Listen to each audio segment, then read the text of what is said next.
moan about how long it's going to take to get down. No, but I'm just saying, if we...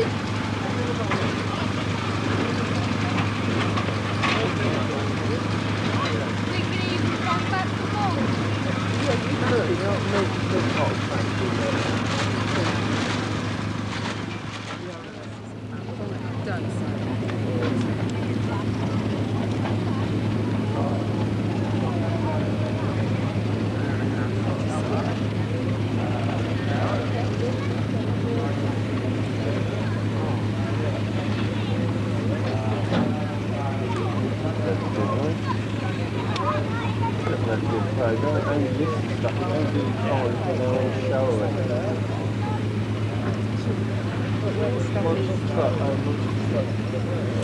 Oh, look.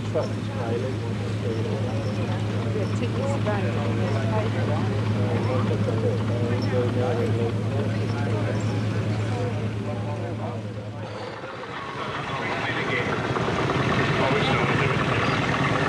Right. When Mr. Daniels gets up here, we'll stop.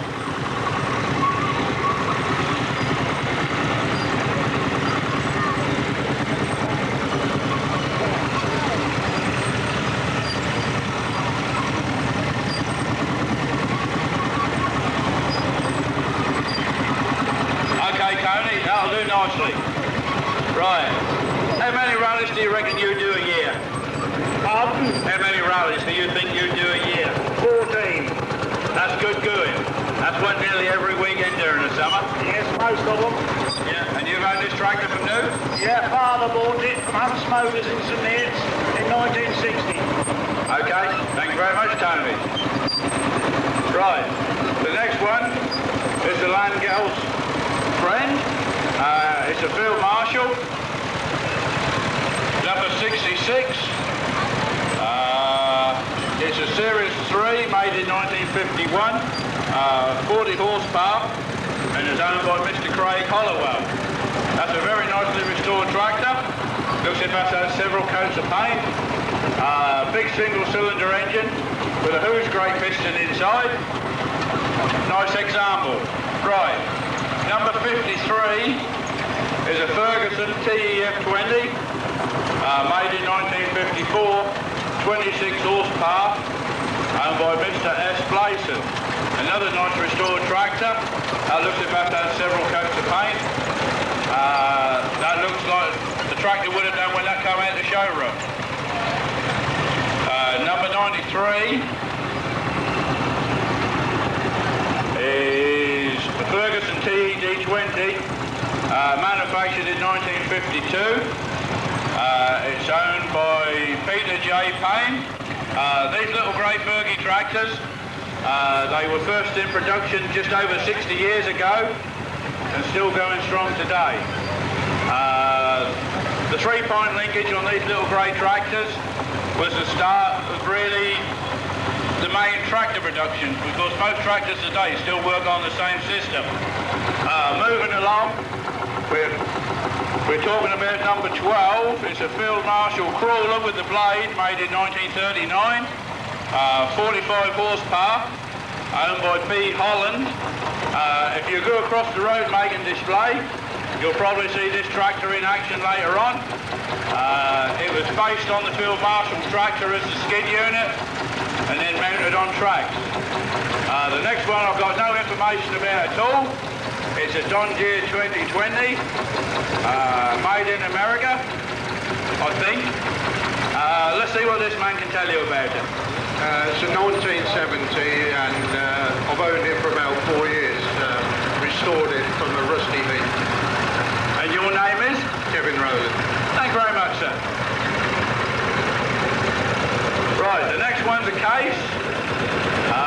Got no number, yes I've got a number on this one. Number 87. It's a case Model C petrol paraffin, which means it started on petrol, runs on petrol, or paraffin, or TVL as they call it. Manufactured in 1937. Purchased at one of the Sutton sales in October 2006. Once owned by John Sparky Chaplin.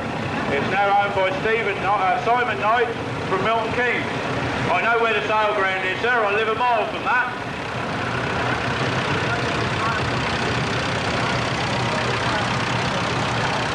The sale ground is Sutton, biggest one in Europe.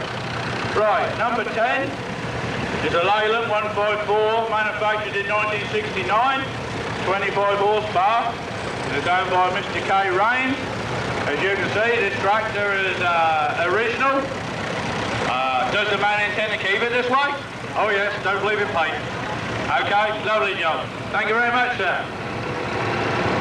The next one is number 13. It's a Marshall crawler. This is a Track Marshall 55. Was made in 1955. Nice restoration on this job. As you can see, that's an open air model, no cab. If you went playing with these all day, the tracks would be very noisy. Right, number 41 is a Ferguson TEF 20, manufactured in 1955 and owned by Ernie Thomas. Just a nice tractor that has, some of us had a coat of paint. The engine looks just as it should do. Used. Do you still use this tractor for work, sir? No, I'm retired, so it's only used for pleasure. Got some pleasure anyway. I see. Thank you very much, sir.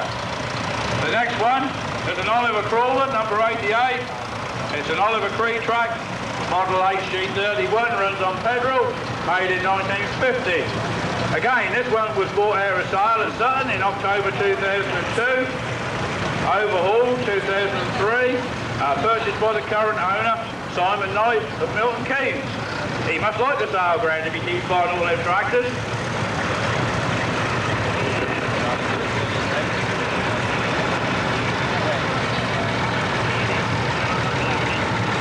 Right, there's a printing error in this one, so I've been told. It's a TEF made in 1956 and it belongs to Lenin. Thank you very much. The next one, number 81, it's a Ferguson TEF, made in 1956 and belongs to Mr. J. Brown. Thank you very much. The next one's number 33. It's a Massey Ferguson 165, made in 1966, belongs to Brian Summerton, and it was sold new by Broughton and Wilkes. No? You used to work for them. Okay. Well, this is a nicely restored tractor. I suspect in its day it might have been fitted with a cab. Right. Okay then. Thank you very much, sir. Okay. This one's got a nice paint job. Probably better than what it would turn out as when it come out of the factory. Right. Number 98.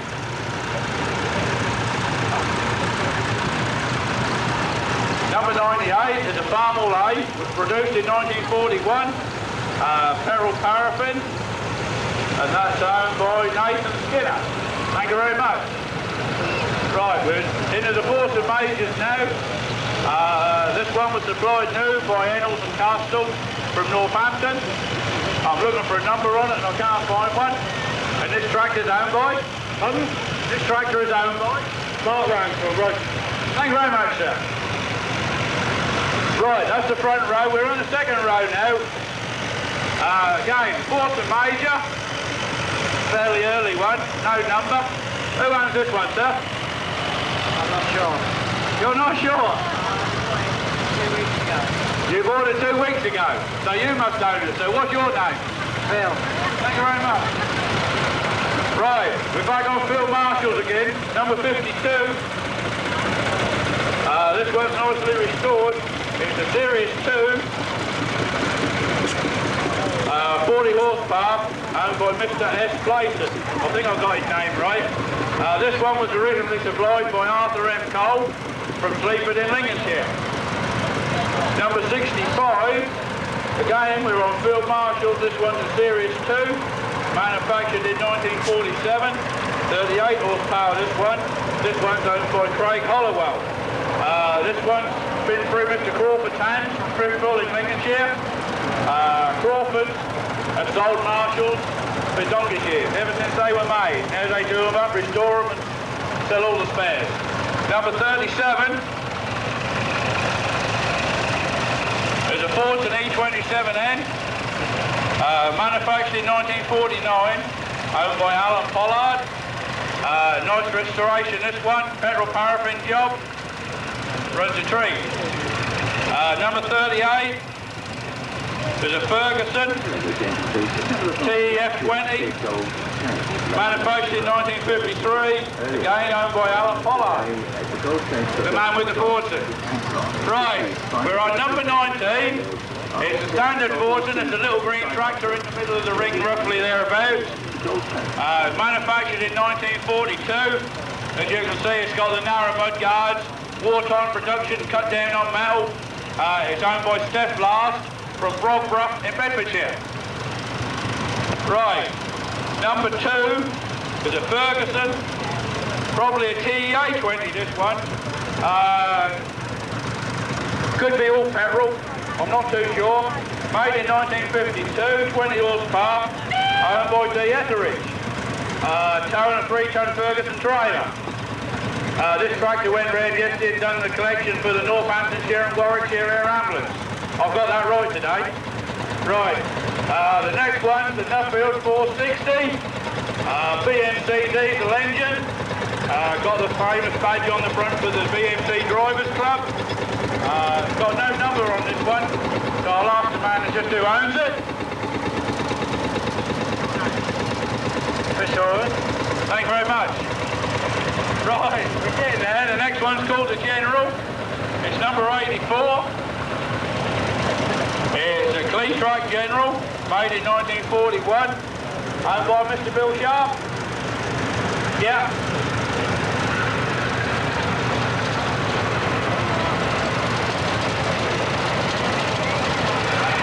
Interestingly enough, it's the wheel version of the little green crawler in the front row. Right, we're back on the Fortunes again, no number again on this one. Fortune Power Major, the later development of the E1A Major. As you can, well, we'll say she's got 1 or 2 battle scars on it, but a very nice tractor. And it's owned by Martin Oliver. Thank you very much, sir. Right. I'm getting a bit hoarse now in all these tractors. The next one's number 16. It's a David Brown Cropmaster, made in 1947, owned by Tim Daniels. How long has Mr. Daniels owned this tractor? Hello? No, just Mark. No. Fair while. Fair while. There, the young lady don't know a lot. We'll let her off, she's my daughter. They told me she'd know all about this tractor today. Right, the next one is number 102.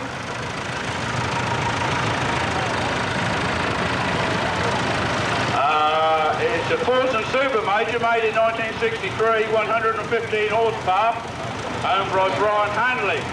As you can see, this one's fitted with the roll bar. If you use these tractors now for hire reward, they must have them. 6-cylinder in this one, probably a stretch tractor. Very nice job. Had to go in the tractor pulling with it, sir? Not here, no. Did with Pickering the other week, but no, never bother here. Okay, thank you very much. Right, the next one's a Nuffield 1070, number 105. 1060 rather, I should say, number 105. Made in 1966, 95 horsepower, owned by David Mitchelson. That's a 6 as well, so this is another tractor what's sort of been stretched. But this one don't look obvious. No, some of them do. Some of them have big bulges in the bonnet and the chassis got an awful lot of bad weld and everything in them. Yeah, like I just did. I thought that was a 4-cylinder, but that's a 6. Very nice tractor. Nicely done, that one. The next one is number 20.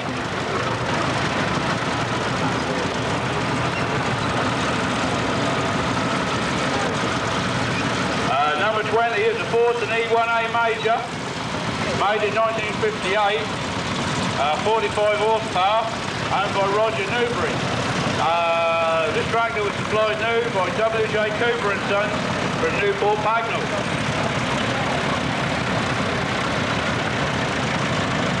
The next one's number 21, again a 1A Major, made in 1954, 40 horsepower. owned by Sam and Fred Newbury. This tractor is in the original condition. It's had a different seat added, but a very original tractor. As you can say, just off the farm. Number 76 is a B&B President, made in 1955, 12 horsepower. Nice little tractor, this one, owned by Alistair Scarlett. Right, we're on the end of the row again. Number 44 is a Ford Power Major, manufactured in 1959, 60 horsepower, owned by Chris Rowland. Another nice tractor. You could say very original, just had a lick of paint. That's the way this drives that, very nice. Sounds nice too. Right, we're back on the second row as it is now. David Brown, no number. Just a David Brown, a very early one. Yeah. Super Crop Master. Built 1951 and it's owned by Andrew Sturzaker. Thank you very much, sir. Right, John Deere B next. American import, very early American import. No number on this one, very nice restored. Two-cylinder engine. Starts on the flywheel. You get the flywheel set in the right position. Behind the flywheel there's places to put your fingers to turn it. You turn the flywheel and hopefully it starts. Very nice tractor. We've not got many John Deeres to start at all. This one's got the lap wheels at the front for row crop work. You can nearly turn that round in its own length. Number 69 is a Ferguson, made in 1954, owned by B.A. Robbins. Again, a TF20, all diesel, 12 volt battery system. When these tractors were first made, they had two 6-volt batteries, but like me, a lot of them have been converted to run on the 12-volt system, which mine has what I've got at home. Very usable tractor. Fergusons with their own implements can do anything and pull anything. I say, with their own implements. So if you've got a trailer like the one they're going round the ring, it will pull that fairly easy, because everything was designed to work around the one tractor. Number 90, the Minneapolis Moline. Excuse me. It's a model UTS, runs on petrol, made in 1948. Bought in Canada, shipped over to this country in January 2000. The engine was seized, etc. It's been freed off and got in a running condition. And it was owned by D. Martin of Felsted in Essex. These tractors in their day were very fast on the road. Where we come from, Cambridgeshire, the Isle of Ely, grow a lot of sugar beet. Contractors had these to pull big trailers into the local beet factory at Ely. So I've been told. Very fast on the road indeed. Right, we're moving along. Number 83 is a Ferguson TEA 20, manufactured in 1948. 20 horsepower. It's got an HC registration. Cambridgeshire tractor when new. Straight petrol. This one wasn't even converted to TVO. A lot of these little Fergusons, when they were first made, were all petrol. Later they had the Loddon conversion put on and several other conversions so they could run on paraffin TVO. That's getting the job to get now, but it was cheaper than running on petrol all day. Very nice tractor, nice and straight, still usable. Ferguson 2 plough on the back. Are you going to have a go over there, sir? Might do later on today. Oh, good show. Thank you very much. Right, number 28.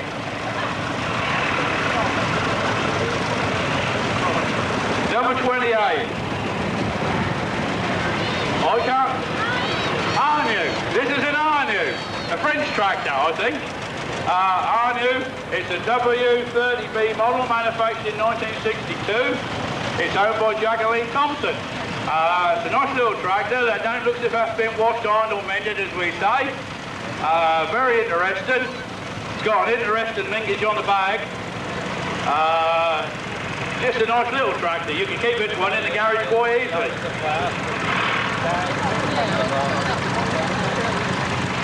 Yeah, right. Thank you very much. Could be a diesel one with the sound of it. Right, we're moving along. Number 59. I've never seen tractors disappear so quick in all my life. This one's a David Brown Model 2D, manufactured in 1956. Been in Norfolk on one farm, working all its life until the year 2005.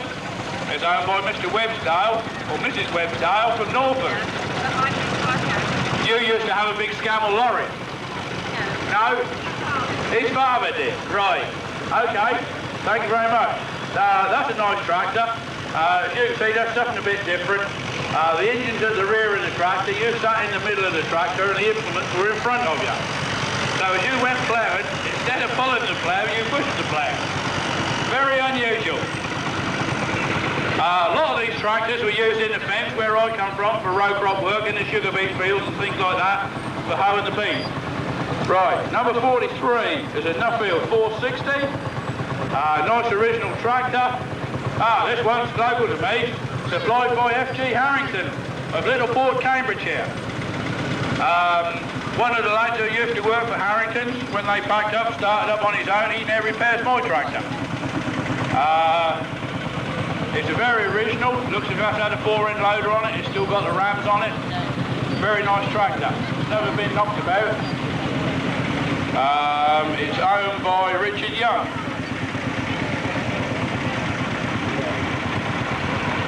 Number 72 is a Mercedes Unimog 4900, manufactured in 1974, 85 horsepower, owned by Simon Perry. What else we got to say about this? The lady's got some information. It runs on diesel. It was bought from the Fens in 2005 and undergoing full restoration. Once again, owned by Simon Perry. Thank you. Some of these machines were very fast on the road. They do a lot of things with Unimogs. Some had power take-offs, some had 3-point linkages. You can do all sorts of things with them. This one was supplied new by Frank Atkinson of Bentham, Lancashire. Number 80 is a Force and Power Major 1953. This one was first registered in Lincolnshire. It's owned by Tony Young. As you can see, this tractor is very, very original. That's never had no work done to it. Still got a few battle scars from out the farmyard. Whether they intend to keep it this way or whether they intend to restore it, only time will tell. It's up to each individual's choice. Like I say, rusty but running. Number 42 is a Nuffield 460, straight looking tractor, manufactured in 1963, owned by Barry Young. This one's got a weight on the front. Some of these tractors were very light when they had ploughs and implements on the back, so they put the weight on the front to balance them. This one looks as if it's got the very early Nuffield wheels on the front. Right, we go along, we're getting there, number 92. This one's called Martha. It's a Field Marshal manufactured in 1945, 5,000cc. It belongs to Mrs. R. Hazeldine. This lady used to live in Hertfordshire, now in Lincolnshire, I'm led to believe. You can see this tractor in a fortnight's time at the Haddon Steam Rally, along with many others.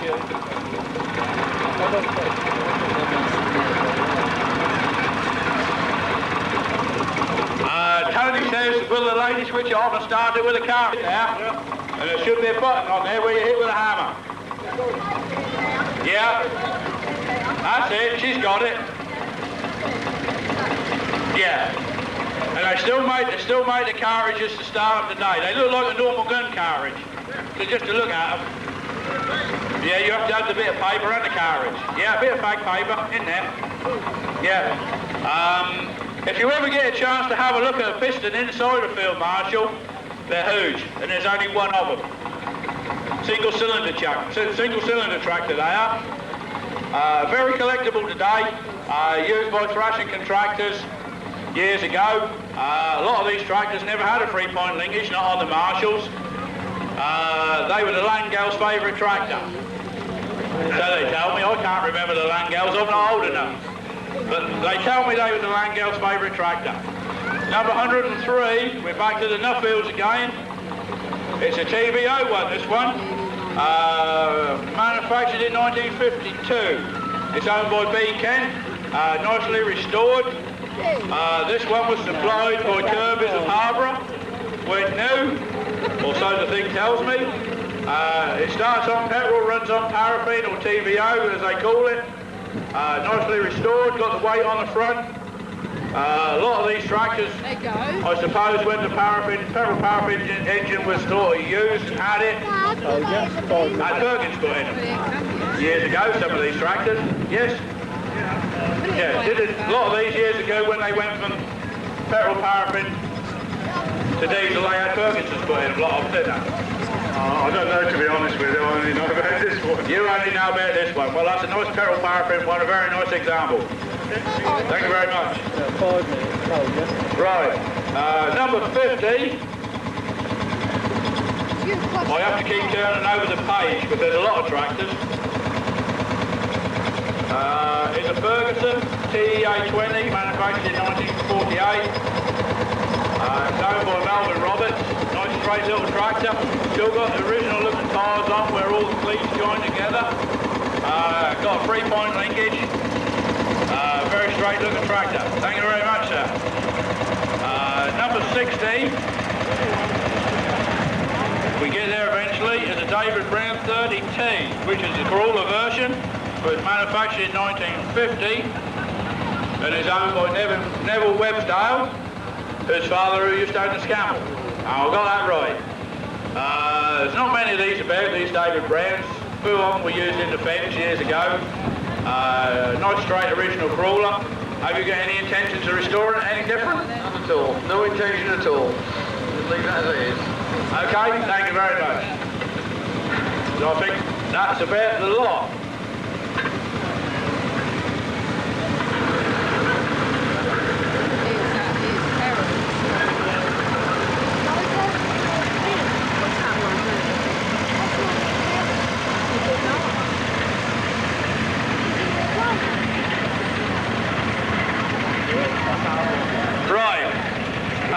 We've got these two tractors in the ring at the moment.